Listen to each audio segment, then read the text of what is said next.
नमस्कार, मी भाग्यश्री। बऱ्याच लोकांची कंप्लेंट असते की लसूण हा आणला की त्याला बुरशी येते किंवा तो जास्त काळ टिकत नाही, खराब होतो।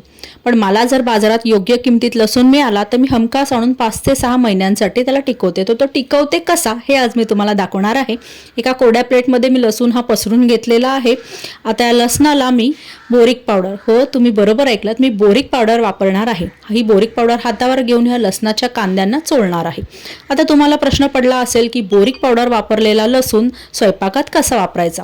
तर लसणाला या साल असतं, त्यामुळे आपण जेव्हा वापरणार आहोत तेव्हा टिश्यू पेपरने किंवा एखाद्या कोरड्या रुमालाने हा लसूण पुसून घ्यायचा आणि त्यानंतर साल काढून हा लसूण आपण स्वयंपाकात वापरू शकतो। हा लसूण 5 ते 6 महिने हमखास टिकतो। तर कशी वाटली तुम्हाला ही आजची साधी सोपी लसूण 5 ते 6 महिने टिकवण्याची ट्रिक? आवडली असेल तर नक्की कमेंट करून कळवा। व्हिडिओ आवडला असेल तर लाईक करा आणि शेअर करा। थँक्यू।